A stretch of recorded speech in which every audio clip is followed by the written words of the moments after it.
Well, welcome to 10-Minute Record Reviews, episode 91, and today we're going to talk about Steely Dan's epic release from 1977. Well, it wasn't an epic, it was actually on ABC Records, Asia. And what I have here is the first Canadian pressing of this album. Beautiful gatefold with extensive liner notes and all the rest of it. Anyway, like all Steely Dan albums, it is amazing, not just in terms of the quality of the music, but also because of the intense focus that both Donald Fagen and Walter Becker had on the quality of the sound they achieved in the studio. So what to expect? Well, this often is described, as is the rest of Steely Dan's work, as jazz rock or jazz fusion. It's not really jazz fusion. It's essentially pop music, but it's very sophisticated pop music. So Steely Dan are formed in 1972. The core members of the band are, of course, the two founding members, Donald Fagen and Walter Becker. There are other members of the band I'll mention in a second. Now, Fagen and Becker met in 1967. They met when Fagen was walking down the street at Bard College. He walks by a cafe. He hears Walter Becker playing guitar, thinks to himself, wow, that sounds like a really sophisticated, jazzy guitar. Goes to the cafe, meets Becker, and the two form what was to become a lifelong friendship and a musical partnership at that point. They are in a variety of different bands. They're in a band called the Bad Rock Band. They're in a band called the Leather Canary, which had, of all people, Chevy Chase on drums.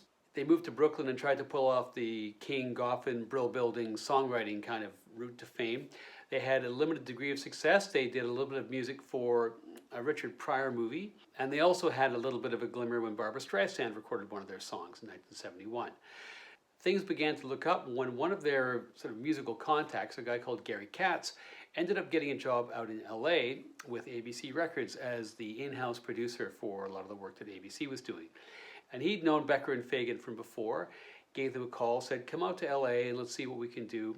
They began to start to put their own music onto vinyl. So Becker and Fagen go about bringing together a band. They bring in Denny Diaz and Skunk Baxter on guitar. They bring in a guy called Jim Hodder on drums. They also brought in a second singer, a guy called David Palmer, for a couple of reasons. First of all, Fagen didn't really like his own voice particularly, and he had stage fright as well, which presented problems while touring. Eventually, by about 1973-74, Becker and Katz were both saying to Fagen, you know, your voice is actually better than this guy's, plus these are your songs, you sing them with the emotion required and so on.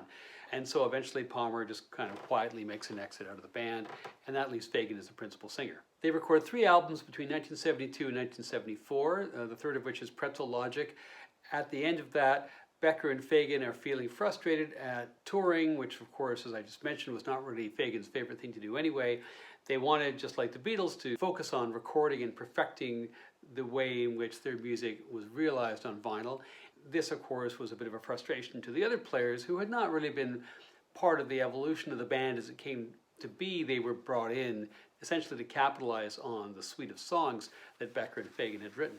So Hodder makes his way, Baxter makes his way, and only Diaz sticks around playing on all the albums up to and including Asia, but then leaving before Gaucho in 1980. So this album took a year to record out in LA. They had become increasingly sophisticated, had Becker and Fagen, in the development of the songs they wanted to write and the way they wanted those songs to sound on the record. To do so, they would churn through an enormous number of musicians during the course of the recording. So they would record a tune with a whole bunch of session musicians brought in, and then they would change it up and bring in a whole bunch of other musicians the next day. And so there would be many, many takes of songs, many, many takes of individual parts in songs. And then, once having reached a place of perfection, they would then try and loosen things up again. Becker and Fagen were amongst the legion of people impressed by and influenced by the work of Rudy Van Gelder, who had done so many great albums in the 1960s for Blue Note and Impulse and a lot of other well-known labels. His meticulous attention to the way in which instruments were recorded, the placement of the microphones, the somewhat idiosyncratic approach he had to the recording process yielded such incredible results that for most jazz fans anyway, in the 1960s, one of the very first things people would look at when considering to buy an album was actually to look at who the engineer was, because anything engineered by Van Gelder was almost without fail top quality. So side one starts out with Black Cow, and just as I was saying about the production, right away you realize you're at the pinnacle of the craft of producing records in the 1970s. Most of the songs in this album have to do with characters either real or imaginary, and the inspiration for these characters mostly comes from the New York backgrounds of Becker and Fagen while they were growing up and while they were in university. The character in this song is a girl sitting at a soda fountain counter. What we gather, she's the partner of the singer of the song, who is reflecting on her tendency to run around. She's drinking a Black Cow, which is essentially a root beer float, which was quite common at the soda fountains that Becker and Fagen used to frequent when they were younger. It's about a relationship gone sour due to all the running around and the sort of the baleful and slightly passive-aggressive comments about, you know, you stagger home and I'm the one who has to pick up the pieces. That's followed by the title track, Asia. This is a piece which is really a complex piece of music. There are several different parts. I won't necessarily dissect it at length, but it does come from a bunch of different pieces that Fagen in particular had been working on. It's a very peaceful track. It's based on Fagen's own social network. The friend of a friend who had served in the army in Korea, met a woman there, a very beautiful Korean woman, and had married her and brought her back with him to the United States to live. It's an ambitious composition, quite elaborate as a song. There are 3 different guitarists, which include Becker and also Denny Diaz. And this song was actually Denny Diaz's last contribution to the band. The backup vocals were actually sung by Timothy B. Schmidt, formerly of Poco, who had since joined the Eagles, but has this little side hustle here on this particular track. And speaking of hotshot studio drop-ins, the sax on this song is played by none other than Wayne Shorter. He was a little uncertain. They persuaded him. He came in, laid down a beautiful solo. Short, but very sweet. The side concludes with Deacon Blues, which is an interesting tune. It's somewhat autobiographical, apparently, in that it draws on both the youths of Fagen and Becker sort of dissatisfaction with their suburban lifestyles when they were growing up. This song is very much about a bored suburbanite who is longing for a life as a jazz saxophonist with all the kinds of associations and liaisons that would come with that, based on the idea that Fagen and Becker had that there were a lot of really mundane things like football teams which had really dramatic seeming names, like Alabama's football team was known as the Crimson Tide. In other words, a suburban mediocrity who was fantasizing about having this exciting life decides that he wants to be christened Deacon Blues as some sort of dramatic moniker, which is somewhat contrary to his own existence.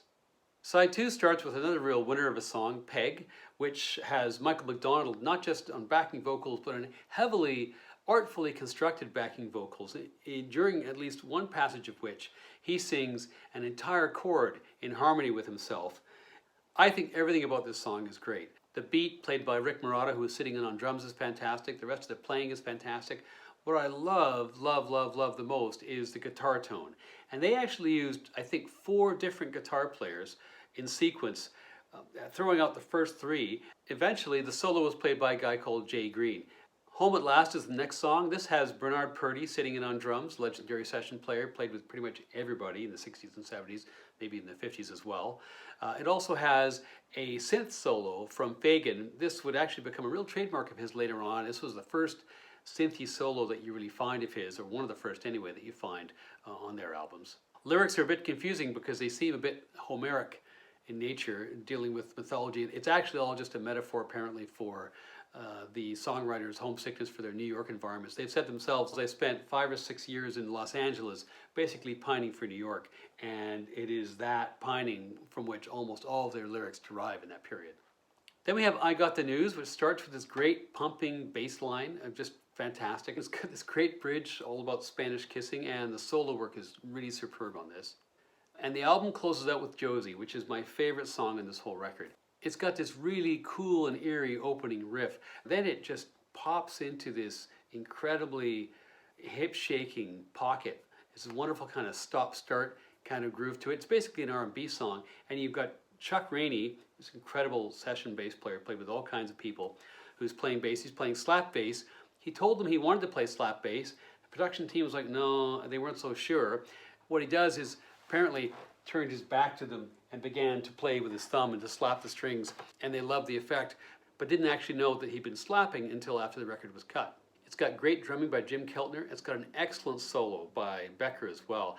And there are some incredible layers to the overdubs if you listen carefully. And thanks again to the quality of the work they did in the studio, it's easy to pick out those different pieces. This is, I think, their finest work. I don't think you're going to find too many people who would contradict that opinion. It is wonderfully recorded. It is probably the peak of their songwriting, certainly in terms of the character sketches they do, the slight vagueness, but also the humor they inject into the lyrics. The complexity of their compositions has really matured. The sound that they're achieving in the studio is as good or better than ever.